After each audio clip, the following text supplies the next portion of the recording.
아침 일찍 공원에서 마주친 장면이었습니다. 70대 남성 한 분이 뛰지는 않지만 얼굴이 유난히 굳어 있었습니다. 숨이 차서가 아니라 또 무릎이 쿡 하고 찌르는 통증 때문이었죠. 그분은 옆 사람에게 이렇게 말했습니다.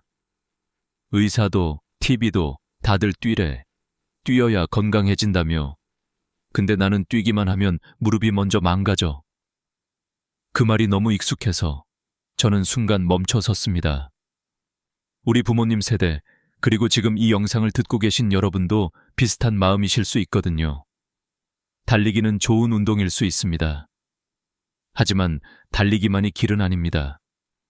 오히려 내 몸에 맞지 않는 달리기를 억지로 붙잡고 있다가 통증이 커지고 운동 자체가 싫어지고 결국 더 움직이지 않게 되는 경우를 저는 너무 많이 봤습니다. 그리고 그 결과는 생각보다 무겁습니다. 체력은 줄고 균형은 흔들리고 혈압과 혈당도 들쭉날쭉해지고 어느 날은 작은 미끄러짐이 큰 사고로 이어지기도 합니다.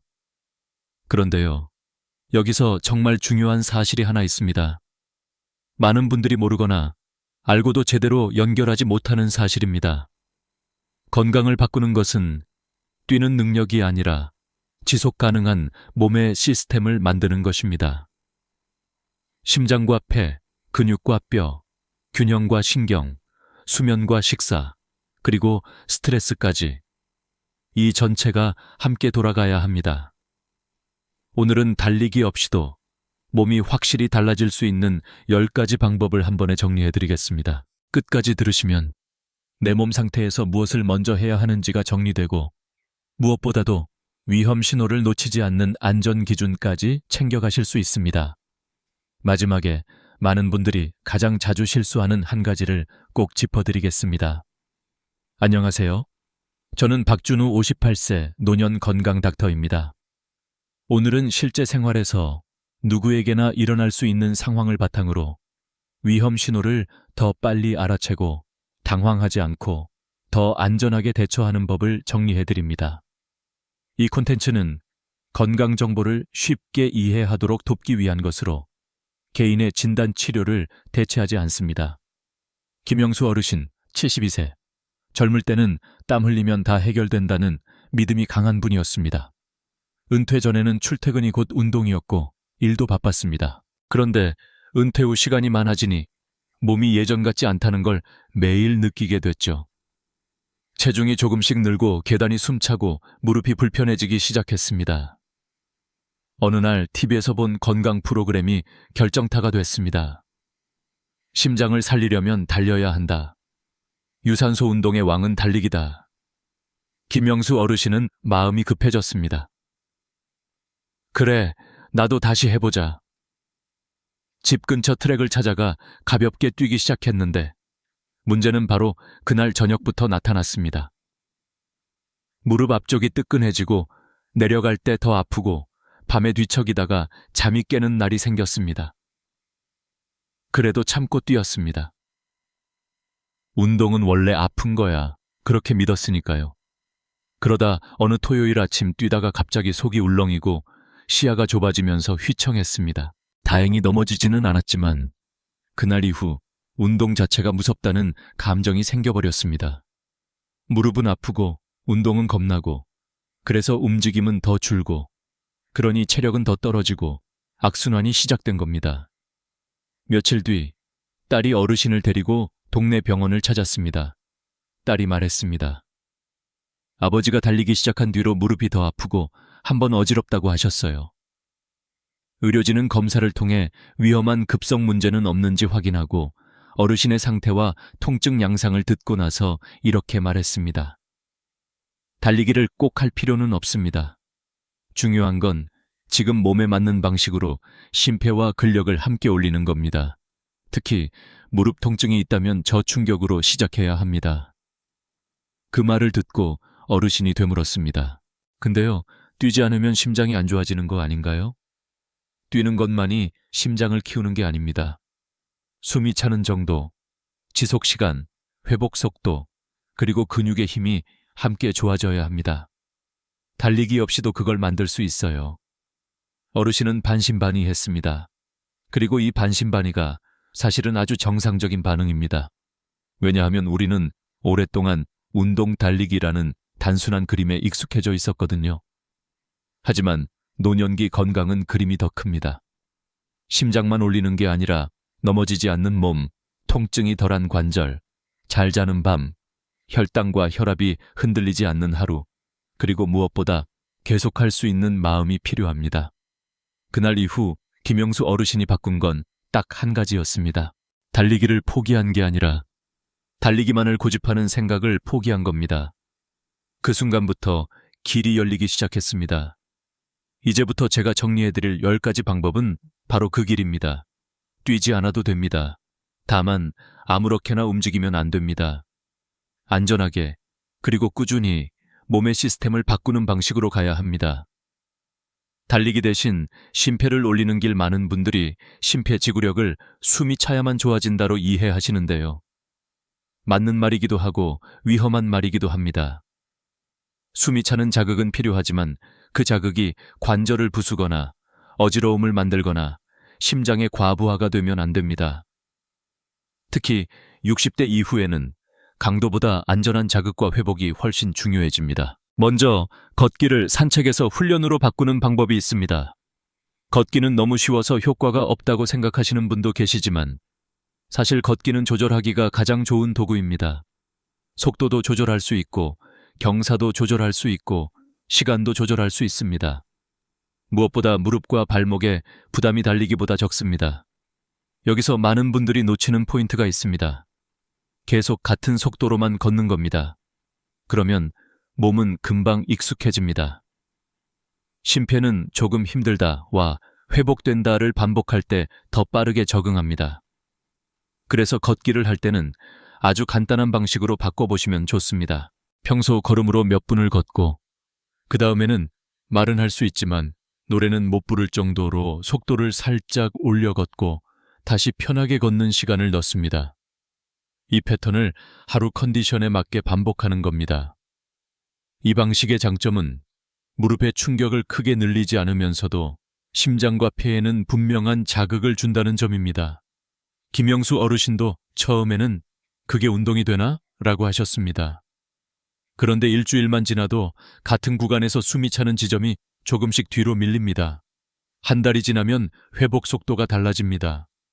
숨이 차도 금방 내려오고 가슴이 답답하지 않고 무엇보다 다음날 무릎이 덜 아픈 변화를 체감하게 됩니다. 이때 중요한 건 욕심을 내지 않는 것입니다. 오늘 잘 됐으니 내일 더 세게는 노년기에서 흔한 함정입니다. 몸은 자극보다 회복에서 좋아집니다.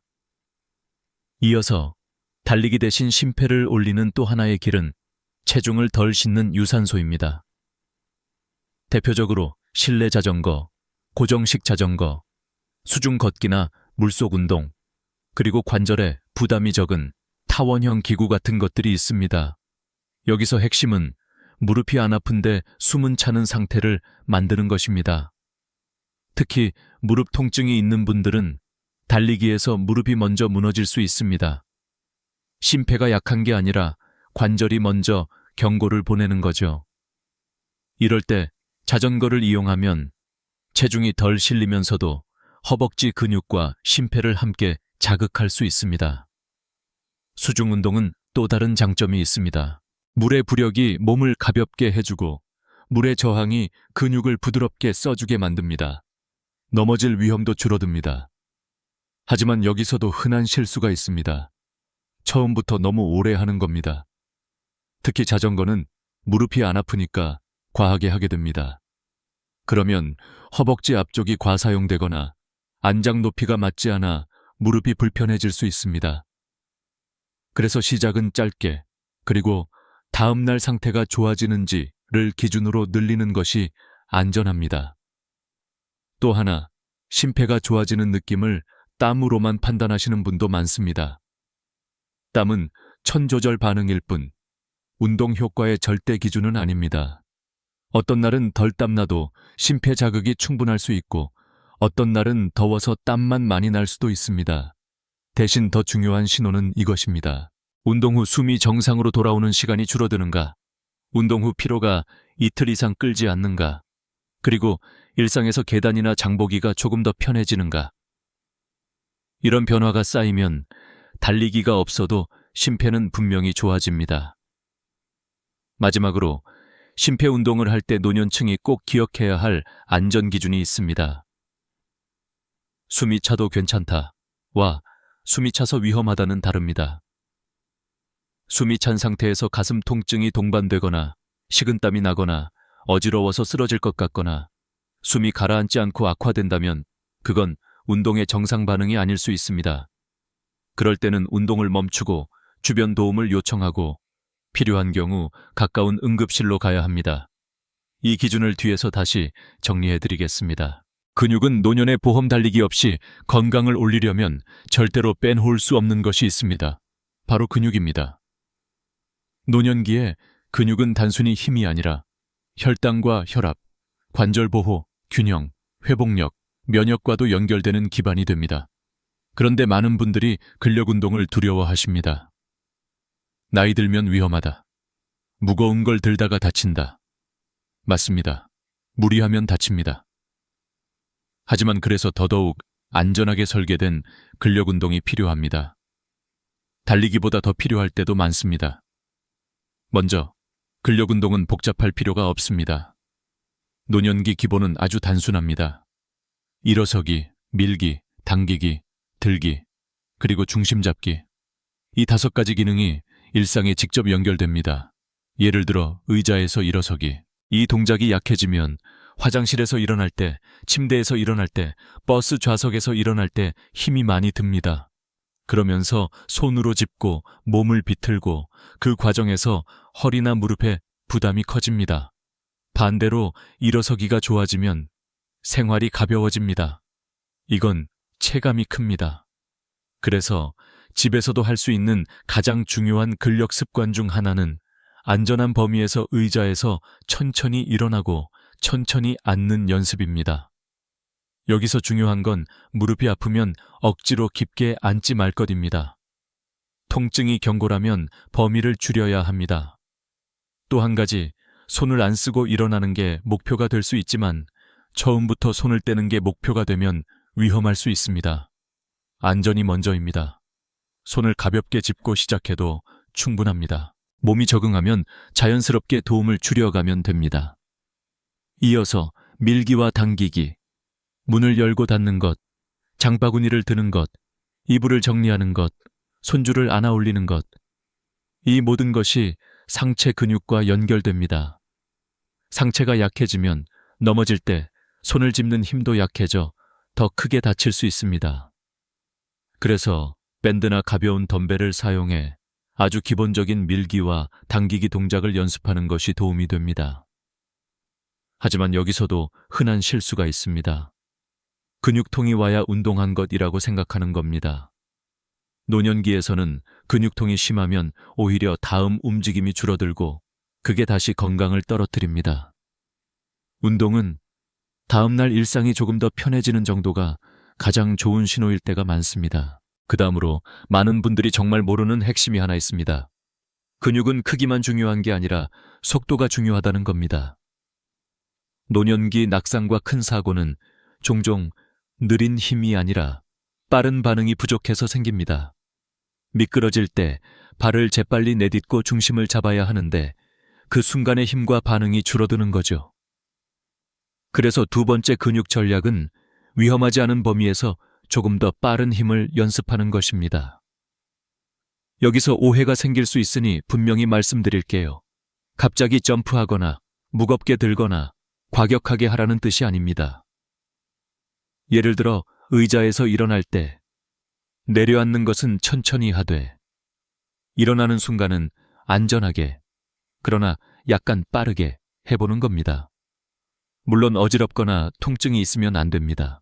또는 가벼운 물건을 들어 올릴 때 들어 올리는 구간을 부드럽게 빠르게 내려놓는 구간을 천천히 하는 방식도 있습니다. 이런 작은 차이가 몸의 반응성을 키웁니다. 김영수 어르신은 처음에 이런 연습이 낯설었습니다. 난 천천히 하는 게 안전한 줄 알았는데. 맞습니다. 천천히는 안전합니다. 하지만 천천히만 하면 실제 생활의 갑작스러운 상황을 대비하기가 어렵습니다. 그래서 안전한 범위에서 아주 작은 속도 변화를 주는 것이 도움이 됩니다. 이때 반드시 지켜야 할 원칙은 넘어질 위험이 없는 환경에서 하라는 것입니다. 벽이나 의자를 가까이 두고 필요하면 가족이 옆에 서서 지켜보는 것이 안전합니다. 그리고 근력 운동에서 가장 중요한 오해 하나를 바로잡고 싶습니다. 나이가 들면 근육은 어차피 줄어든다. 줄어들 수 있습니다. 하지만 늦출 수 있고 다시 늘릴 수도 있습니다. 개인마다 속도와 범위는 다르지만 근육은 자극과 영양과 수면이 맞으면 반응합니다. 다만 욕심이 문제입니다. 젊을 때 하던 방식을 그대로 가져오면 다칠 위험이 커집니다. 노년기 운동은 적당한 자극을 자주가 핵심입니다. 넘어짐과 통증을 막는 몸의 세팅 달리기를 하지 않기로 결정한 분들이 가장 크게 얻는 이득이 있습니다. 바로 관절과 넘어짐 위험을 줄일 기회를 얻는 겁니다.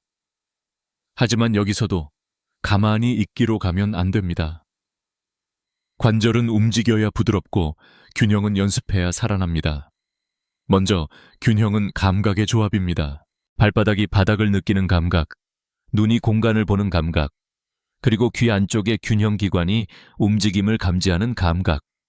이 세 가지가 함께 일합니다. 나이가 들면 이 감각들이 조금씩 둔해질 수 있고, 특히 발목과 발바닥의 감각이 약해지면 중심이 흔들리기 쉽습니다. 그래서 균형 훈련은 거창할 필요가 없습니다. 단, 반드시 안전이 먼저여야 합니다. 벽이나 싱크대, 튼튼한 의자를 가까이 두고 넘어질 위험이 없는 곳에서 시작해야 합니다. 가장 쉬운 시작은 한 발로 잠깐 서기입니다. 여기서 중요한 포인트는 시간 기록보다 자세입니다. 어깨에 힘을 빼고 턱을 살짝 당기고 배에 힘을 아주 가볍게 주고 발바닥 전체로 바닥을 누르는 느낌을 가져봅니다. 처음엔 손가락으로 살짝 지지해도 됩니다. 그러다 익숙해지면 지지를 조금 줄여가면 됩니다. 그리고 많은 분들이 놓치는 핵심이 하나 있습니다. 균형은 다리만의 문제가 아니라 시선의 문제이기도 합니다. 걷다가 휘청하는 분들을 보면 고개를 숙이고 발만 보거나 반대로 주변이 흐릿한데도 억지로 고개를 돌리면서 걷는 경우가 있습니다. 그래서 균형을 연습할 때는 시선을 한 지점에 두고 천천히 고개를 돌려도 흔들림이 크지 않도록 연습하는 것이 도움이 됩니다. 물론 어지러움이 생기면 즉시 멈춰야 합니다. 이어서 통증을 막는 몸의 세팅에서 정말 중요한 것은 발목과 고관절입니다. 무릎 통증이 있는 분들 중 상당수는 무릎만의 문제가 아닐 때가 있습니다. 발목이 뻣뻣하면 보행 충격이 무릎으로 더 올라가고 고관절이 굳어 있으면 무릎이 안쪽으로 무너지거나 허리에 부담이 생길 수 있습니다. 그래서 세 번째 전략은 가동성입니다. 가동성이란 관절이 필요한 범위에서 부드럽게 움직이는 능력입니다. 스트레칭만을 말하는 게 아닙니다. 움직임의 질을 바꾸는 것입니다.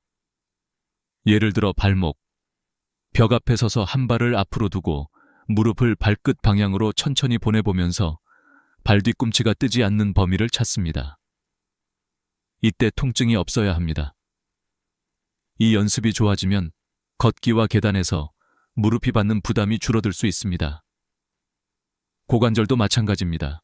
의자에 앉아 한쪽 발목을 반대쪽 무릎 위에 올려놓고 허리를 구부리지 않은 채 가슴을 앞으로 조금 보내면서 엉덩이 옆쪽이 부드럽게 늘어나는 느낌을 찾습니다. 이 또한 통증이 아니라 당김 정도여야 합니다. 허리가 아프면 자세를 바꾸거나 중단해야 합니다.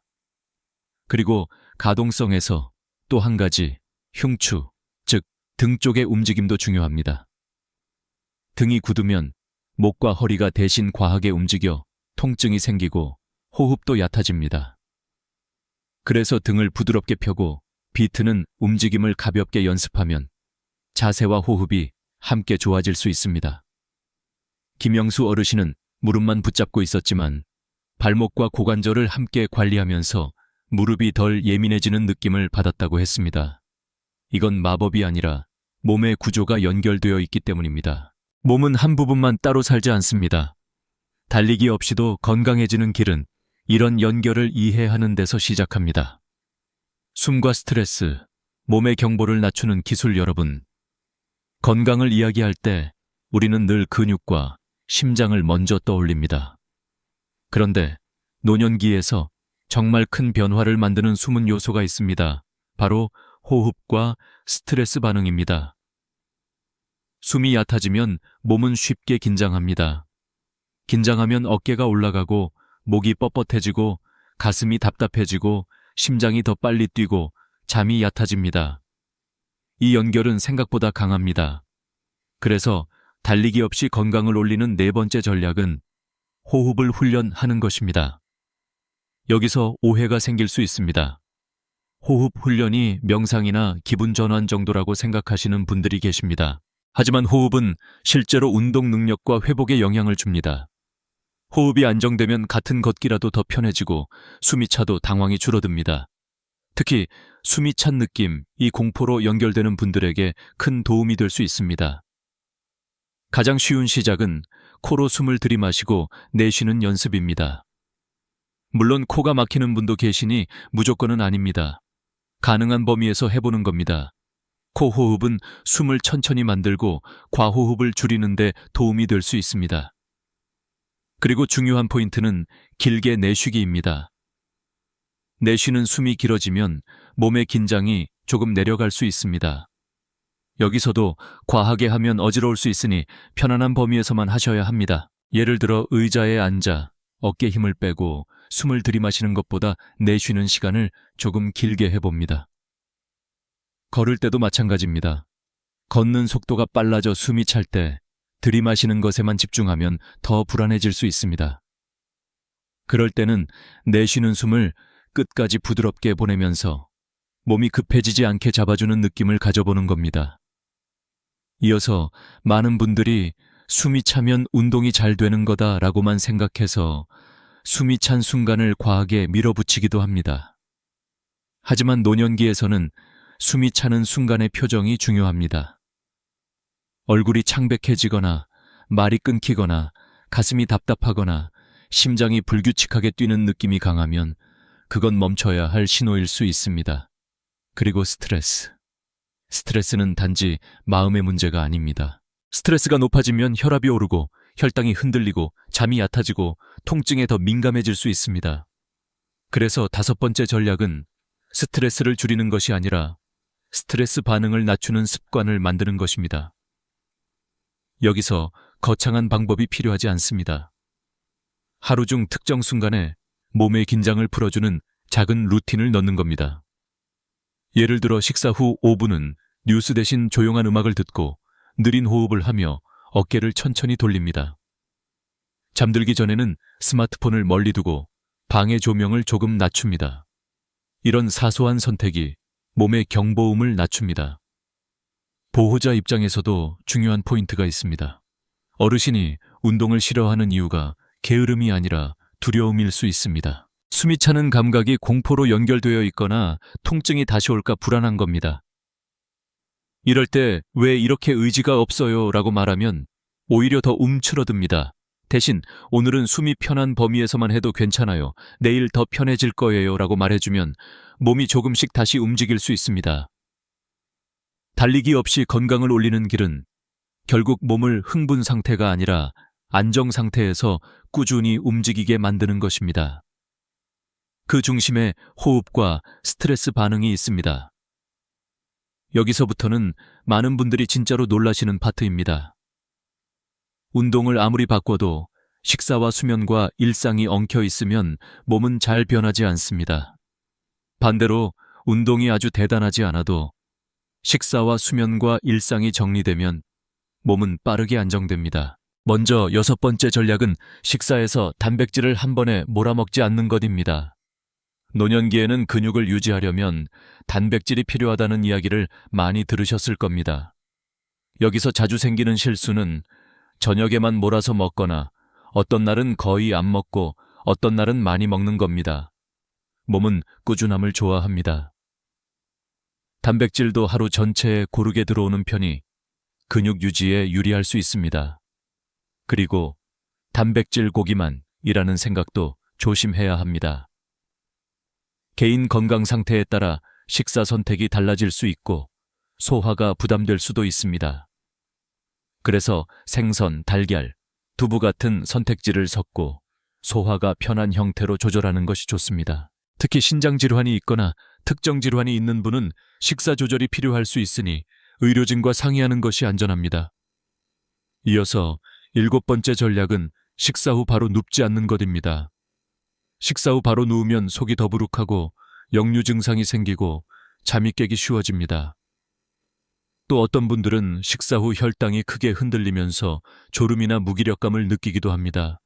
그래서 식사 후에는 무리한 운동이 아니라 아주 가벼운 움직임이 도움이 될 수 있습니다. 집안을 천천히 걷거나 설거지를 하면서 몸을 부드럽게 움직이는 정도면 충분합니다. 이 작은 습관이 소화와 수면, 그리고 혈당 안정에 연결될 수 있습니다. 그 다음으로 8번째 전략은 수면을 의지가 아니라 환경으로 해결하는 것입니다. 수면은 마음 먹는다고 바로 되지 않습니다. 특히 노년기에는 깊은 잠이 줄어들 수 있고 화장실 때문에 잠이 끊길 수도 있습니다. 이럴수록 환경을 정리하는 것이 중요합니다. 아침에 햇빛을 보는 습관은 밤의 수면 리듬에 도움을 줄 수 있습니다. 낮에 잠이 너무 길어지면 밤잠이 깨질 수 있으니 낮잠은 짧게 조절하는 것이 도움이 될 수 있습니다. 카페인은 개인차가 크지만 늦은 오후 이후에는 잠에 영향을 줄 수 있으니 조절이 필요할 수 있습니다. 또 취침 전 화면을 오래 보면 뇌가 각성될 수 있으니 가능하면 잠들기 전에는 자극을 줄이는 것이 좋습니다. 김영수 어르신은 운동을 열심히 했는데 더 피곤하다고 말하던 분이었습니다. 그런데 수면 습관을 먼저 손보니 운동이 오히려 쉬워졌습니다. 이게 핵심입니다. 몸은 피곤할수록 운동을 싫어합니다. 그리고 운동이 줄면 더 피곤해집니다. 수면을 잡으면 이 악순환이 끊기기 시작합니다.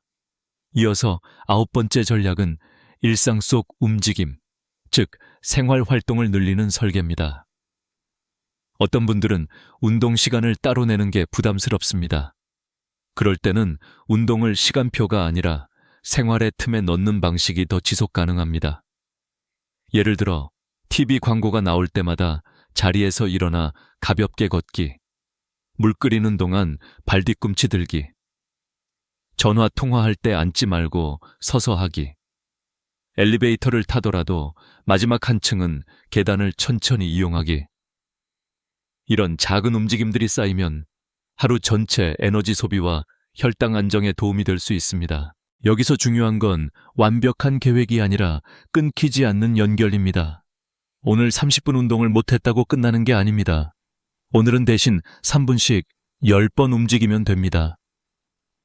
이 사고방식이 노년기에서 가장 강력합니다. 그리고 마지막 10번째 전략은 관계와 환경입니다.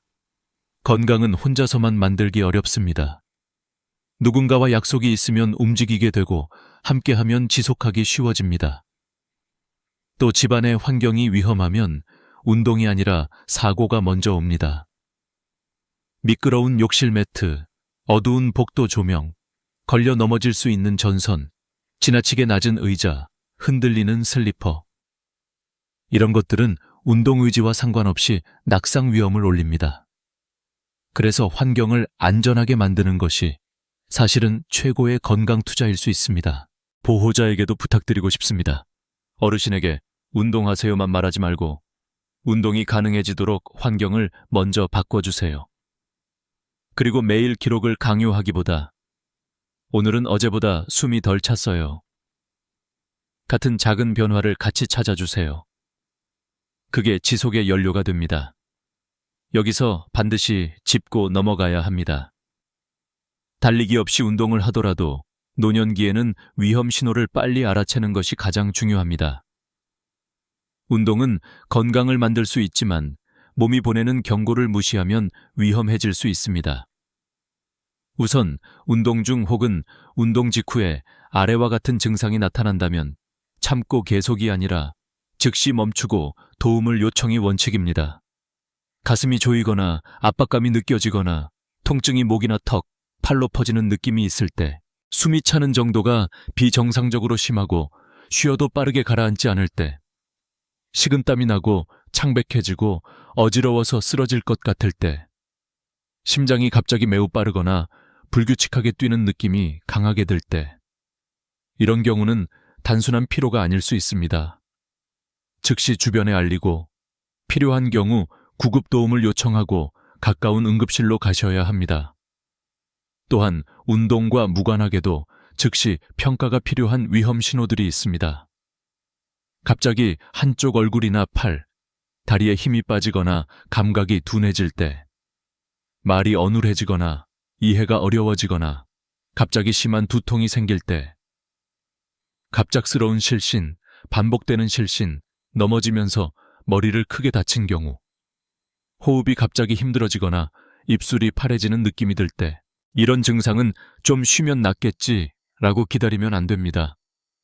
즉시 도움을 요청하고 응급평가를 받는 것이 안전합니다. 통증에 대해서도 기준이 필요합니다. 운동 후 근육이 약간 뻐근한 것은 있을 수 있습니다. 하지만 관절이 날카롭게 찌르는 통증, 붓기와 열감, 걷기 어려울 정도의 통증, 밤에 잠을 깨울 정도의 통증이 반복된다면 운동 방식이 맞지 않거나 다른 문제가 있을 수 있습니다. 그럴 때는 억지로 버티지 말고 운동 강도를 낮추고 의료진과 상담해 정확한 원인을 확인하는 것이 좋습니다. 마지막으로 꼭 드리고 싶은 말이 있습니다. 노년기 운동에서 가장 위험한 것은 통증을 참는 용기가 아니라 경고를 무시하는 습관입니다. 건강은 참고 버티는 것이 아니라 안전하게 오래 가는 것입니다. 지금부터는 오늘 내용이 머릿속에서 흩어지지 않도록 실천에 바로 붙일 수 있게 정리해 드리겠습니다. 이 부분은 메모해 두셔도 좋습니다. 우선 달리기를 대신할 유산소는 무릎이 편한데 숨이 조금 차는 방식을 선택합니다.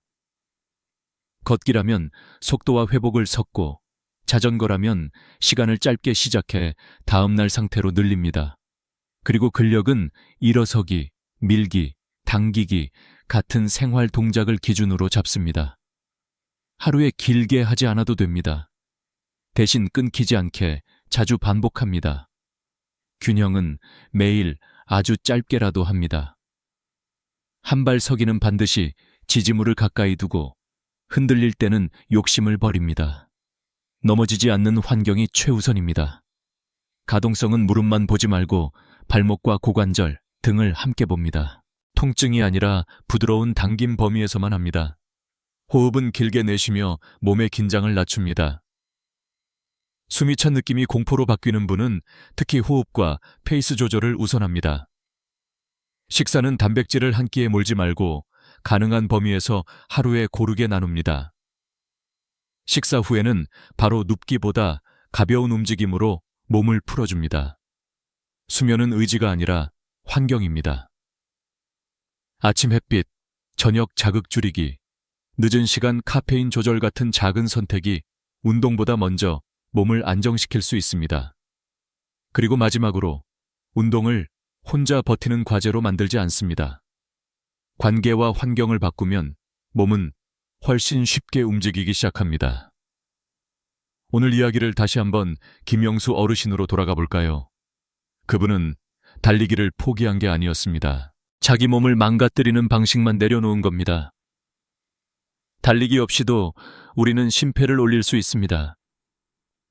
달리기 없이도 우리는 근육을 지킬 수 있습니다.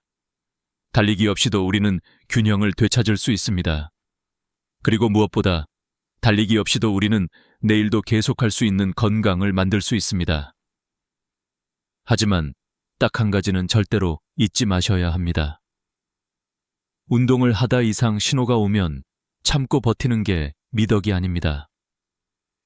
가슴 통증, 심한 호흡곤란, 실신 느낌, 한쪽 마비 같은 증상이 있다면 즉시 멈추고 응급도움을 요청해야 합니다. 정말 필요할 때는 119에 전화하는 것을 주저하지 마세요. 빠르게 병원 평가를 받는 것이 남은 삶을 지키는 가장 현명한 선택이 될 수 있습니다. 이 영상이 도움이 되셨다면 가족 단톡방에 한 번만 공유해 주세요. 뛰지 않아도 괜찮다. 대신 안전하게, 꾸준히 시스템을 만들자. 이 한 문장이 누군가의 무릎을 지키고, 누군가의 넘어짐을 막고, 누군가의 내일을 바꿀 수 있습니다. 저는 박준우 노년 건강 닥터였습니다. 다음 영상에서는 걷기를 효과로 바꾸는 속도 자세 호흡의 조합을 더 쉽게 풀어서 여러분이 바로 따라 하실 수 있게 정리해 드리겠습니다.